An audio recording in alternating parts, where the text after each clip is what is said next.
Assalamualaikum warahmatullahi wabarakatuh. Perkenalkan, nama saya Muhammad Abdai Romi dengan NIM M1C12004. Baiklah, di sini saya akan menjelaskan tata cara penyelenggaraan sholat jenazah.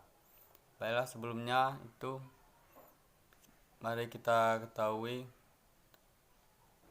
setelah orang meninggal dunia, yaitu yang pertama menutup kedua matanya atau mulutnya sambil membaca Bismillahirrahmanirrahim Rasulullah SAW. Yang kedua, meluruskan persendian yang bengkok untuk memudahkan apabila dimandikan. Menutup dengan kain dibandingkan ke arah kiblat. Jika mayit dimalamkan, hendaklah ditutup di lubang duburnya. Yang D, diselesaikan segala persangkutan baik dengan Allah atau dengan manusia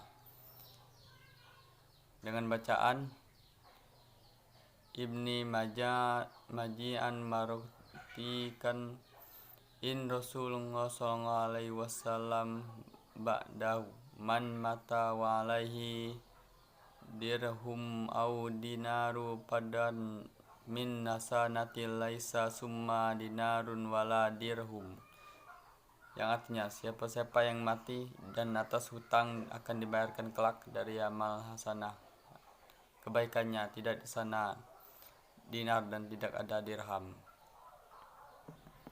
Adapun juga yang baik kita ketahui adalah persiapan menghadapi orang yang hendak meninggal dunia. Yang pertama, membimbingnya supaya berlaku sangat baik terhadap dirinya dan maupun kepada Allah Subhanahu wa taala. Yang kedua, mengajarinya di waktu detik-detik terakhir nafasnya dengan kalimat tauhid la ilaha illallah. Yang ketiga, membaca ayat-ayat Al-Quran di sampingnya untuk menerangi hatinya dan menenteramkan pikirannya. Yang keempat, jangan ditangisi atau diratapi. Baiklah, kita masuk dengan poin yang pertama, yaitu memandikan mayit. Satu, mayit laki-laki dimandikan oleh laki-laki yang masih keluarganya. Jika tidak ada boleh laki-laki lain atau istrinya atau wanita yang masih jadi muhrimnya. Yang kedua, mayit perempuan dimandikan oleh perempuan yang masih keluarganya. Kemudian boleh oleh wanita lain atau suami atau laki-laki yang masih menjadi muhrimnya. Bila ketiadaan dari orang keluarganya, tidak usah dimandikan, tetapi ditayamumkan saja, tidak wajib dimandikan. Sekurang-kurangnya dimandikan meratakan air ke seluruh tubuh setelah menghilangkan najis-najisnya, dan orang yang memandikan tidak wajib berniat. Berikut adalah alat-alat yang disediakan untuk memandikan jenazah. Yang pertama, meja tempat air untuk orang dewasa. Yang kedua, bak air.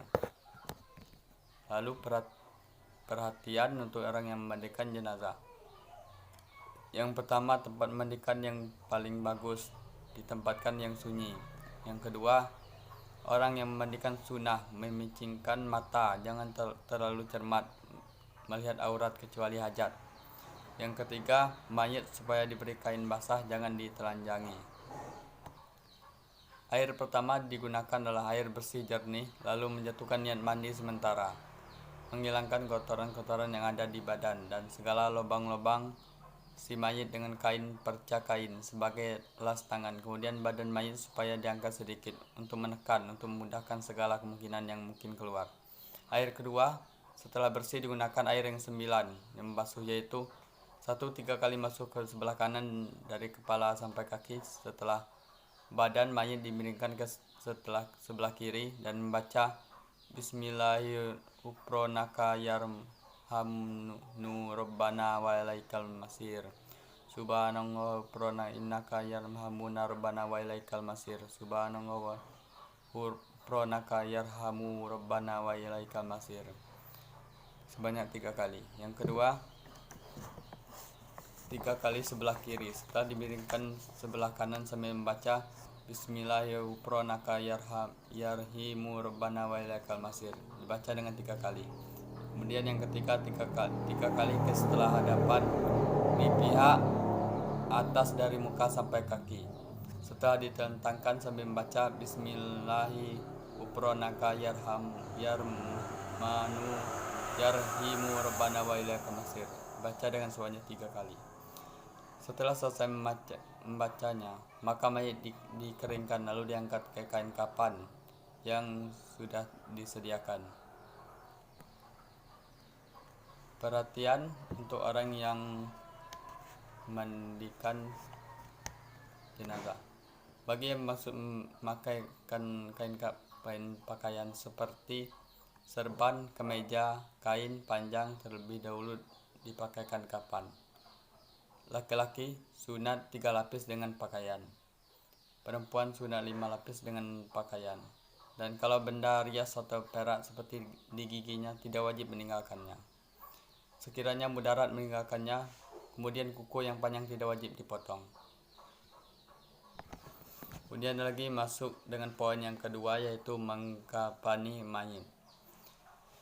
Cara mengukur mayit, kain kafan lubang kubur diukur dari arah kepala mayit sampai kaki, tambah dua kali tangkap jari 4, yaitu tambah dengan 8 jari panjang badan. Kemudian kita masuki yaitu doa mengunting kain kafan. Bismillahirrahmanirrahim. Allahumma ja'al libasahu hanil karimi wadhilhu wa jannata bi rahmatika ya arhamar rahimin. Ikatan mayit mengikat kafan. Jika laki-laki atau perempuan dewasa sunat 5 kali ikatan.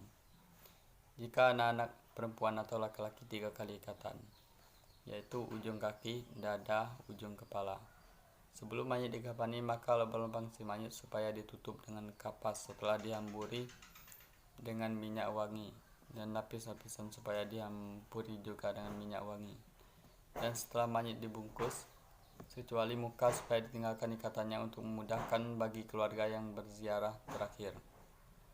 Kepala yang ziarah supaya membaca doa Bismillahirrahmanirrahim dan sunat dituliskan dengan jari kalimat syahadat di keningnya. Lalu kita masuk dengan poin yang ketiga, yaitu menyolatkan mayit.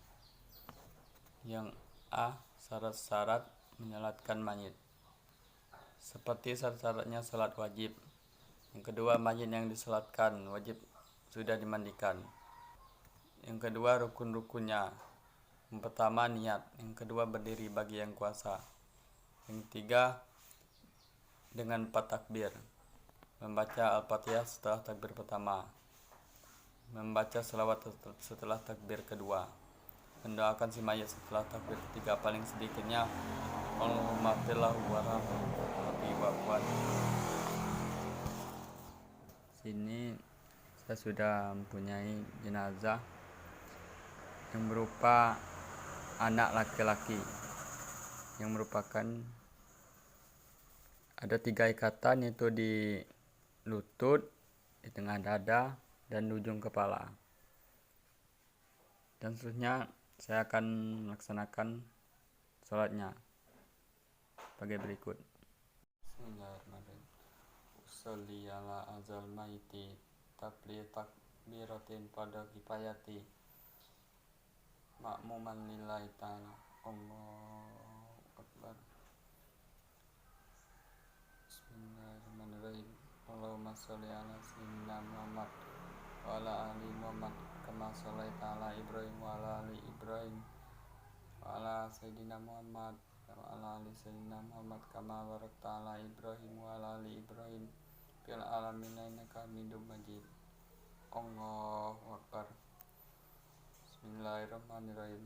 Allahumma pillahu warahmu wa'fi wa'fuanu wa'rim nuzulahu wasi' mad'alahu wa'silhu bil madain wal utuji wal bardi wal ta'mi minal khotoya kama ya naubul yadu min da'asi wa dahuli darrohadatan min daroti wa la khaira min ahlihi wa zaijatan habaran min zujatihi wa waki wa kohi mitahi pabron wa azaban nar.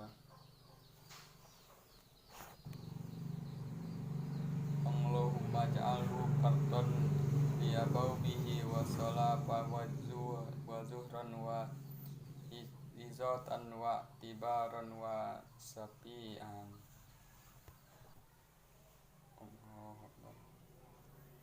Allahumma la tarimna ajru wa la ta'tinna ba'dahu wa fir lana walau wa la ajalna zina sabakuna bil baimani wa la taj'al bil qulubina ilan lillazi amanu rabbana innaka ghafurur rahim.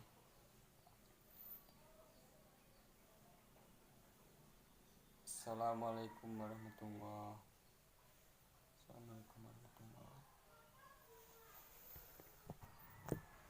Baiklah, lanjut pada poin yang keempat, yaitu menguburkan mayit. Paling sedikit menanam mayit yaitu menghadapkannya ke arah kiblat, di dalam lubang yang terhindar dari gangguan binatang buas dan tidak tercium baunya. Dan sunat diletakkan di dalam lubang yang dalamnya diluaskan dan membuat lahat di sebelah kiblat, dan disunahkan membuka mayat muka si mayit yang letak ke tanah dan membuat bantalan dari tanah yang sudah digenggam sebanyak 3,5 genggaman. Yang pertama, tanah pertama diletakkan ke arah kepala setelah dibacakan wa minha khalaqnakum. Kemudian yang kedua diletakkan di arah kaki setelah dibacakan wa fiha nuhidukum. Yang ketiga, saat diletakkan di arah kaki setelah dibacakan wa minha nu'rijukum taratun ajron.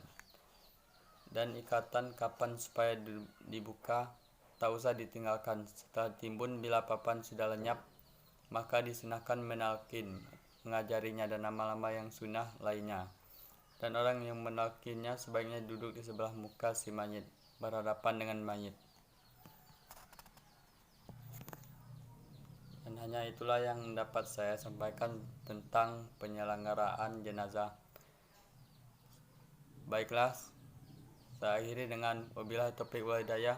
Wassalamualaikum warahmatullahi wabarakatuh.